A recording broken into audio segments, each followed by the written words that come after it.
안녕하세요. 오늘은 공무집행방해 얘기를 할 거예요. 채널이 무슨 법률 채널 같지?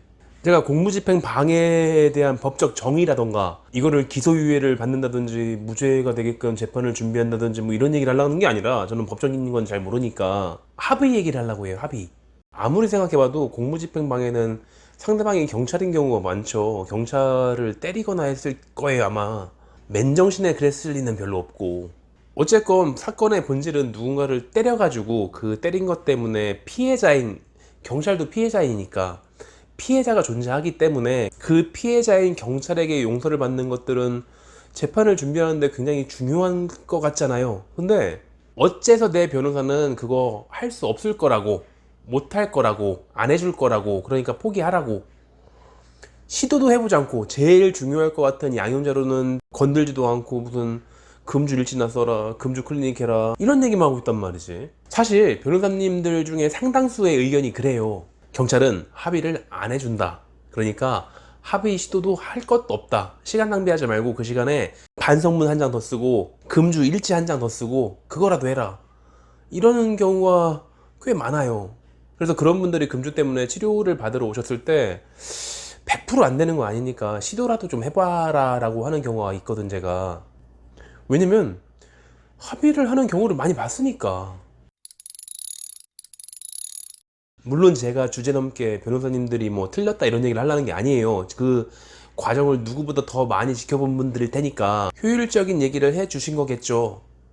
그리고 저도 한번 시도는 해보려고 하지만 어떤 식으로 해야지 합의를 할 수 있는 건지, 그리고 죽어도 합의를 안 해준다고 하면은 정말로 그동안 합의를 위해서 노력했던 그 시간들의 낭비, 정말 그 시간에 반성문 한 장이라도 더 쓸 걸, 그럴 수도 있으니까 제가 감히 뭐라고 할 말은 아닌데, 그런데 무조건 합의를 안 해주는 거는 아니다. 그러니까 합의를 해서 나쁠 건 없잖아요. 그리고 변호사님이 합의할 필요 없다, 이거 어차피 안 해줄 거다라고 했지만 합의를 성공해가지고 합의서를 가져만 갈 수 있으면은 변호사님도 좋아해요. 안 될 줄 알았는데 했네? 이렇게 되는 거죠. 그럼 재판 진행이 훨씬 더 편해질 테고.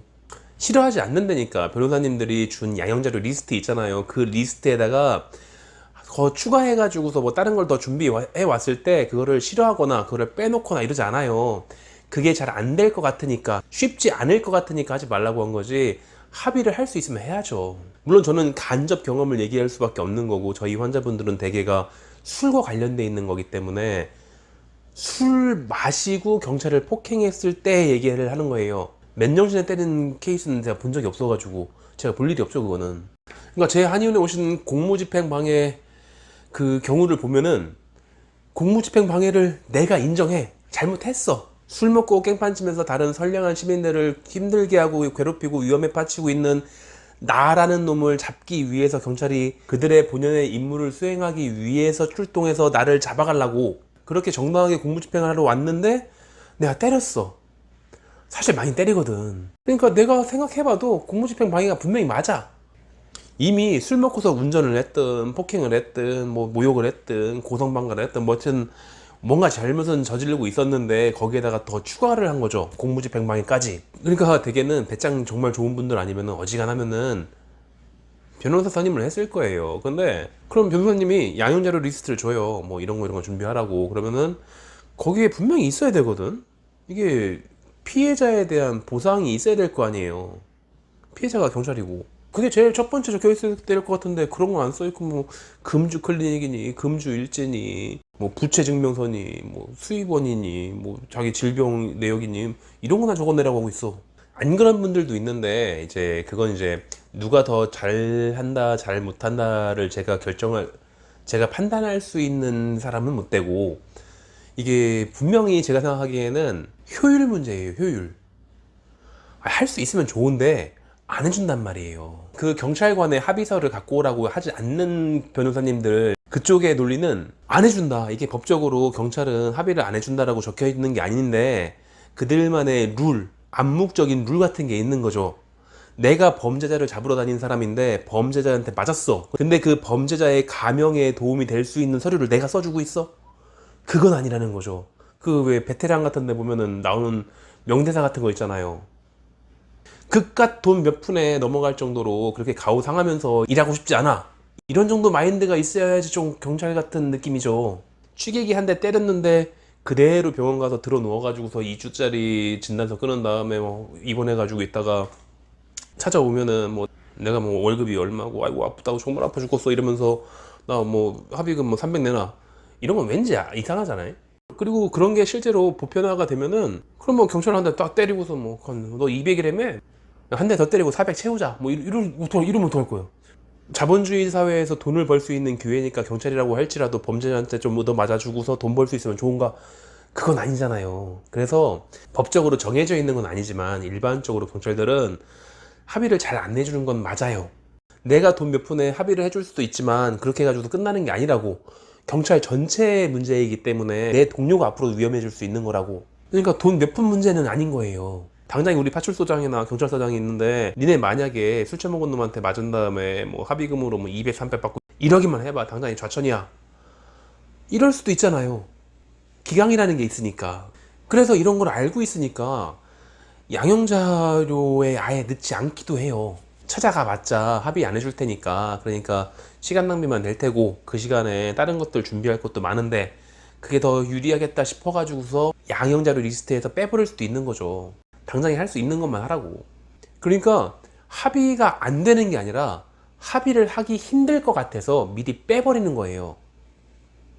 근데 저희 한의원 환자분들은 많이 하고 온다고 했잖아요. 이게 충청도라서 그런가? 어쨌건 저희 한의원에 오신 분들 중에 상당수는 합의를 하고서 오세요. 물론 방법은 저도 몰라요. 분명히 저도 들었거든.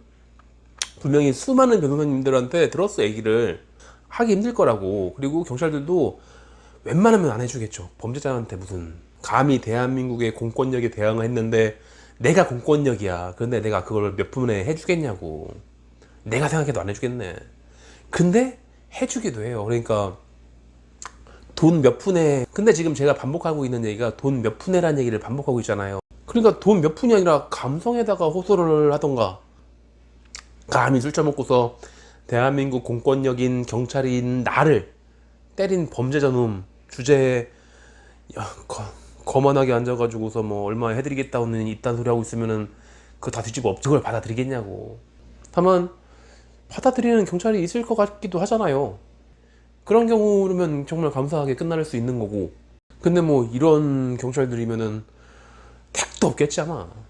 그때는 돈이 문제가 아니라 가가지고서 정말로 감정으로 호소를 하시던지. 그래서 해보세요. 시작도 해보기 전에 지레 안 된다고 포기하시지 말고 그들도 사람이니까 그 점에 맞춰서 호소를 좀 해봐야죠. 물론 세 가지 정도의 기억할 부분들은 있어요. 이게 첫 번째가 문제가 되게 이제 그 경찰을 때릴 때에는 맨정신에 때리진 않잖아요. 그러다 보니까 얼굴이 기억이 잘 안 나.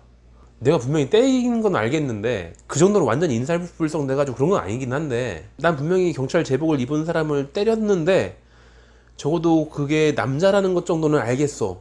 근데 이름도 고지를 했는데 내가 이름도 기억이 안 나고 얼굴도 그냥 흐리흐리하지 뭐. 술 먹었는데 뭐 기억이 나겠어요 그게. 그래서 문제가 어느 지구대에 누구를 때렸는지를 모르겠는 경우가 많아요. 그러니까 그것부터 미리 좀 알아보셔야 될 테고. 두 번째가 아까 몇 번 반복해서 나왔던 단어인데 경찰은 푼돈에 움직일 리가 없다고 했잖아요. 큰돈에는 움직이기도 해요.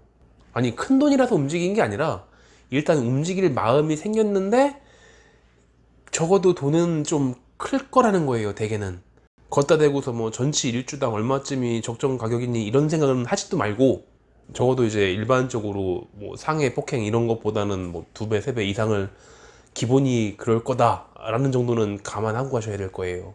돈으로 구워 삶으라는 얘기가 아니라 그럼 더 역효과가 날 테니까 그런 얘기 아니라 일단 최대한 좀 사과를 드리고 용서를 받은 다음에 그 다음에 돈 얘기를 하라는 얘기죠. 근데 그 돈이 작지 않더라고 보통은.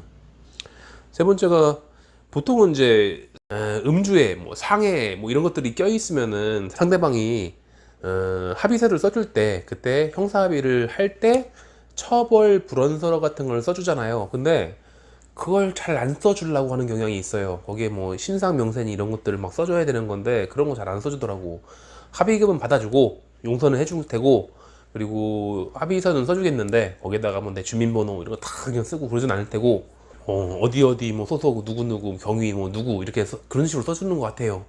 나중에 그게 나중에 문제 되면은 이제 법원에서 이렇게 제대로 써오라 그러면은 그때 가가지고도 얘기하면 되지 뭐 판사님이 써오래요.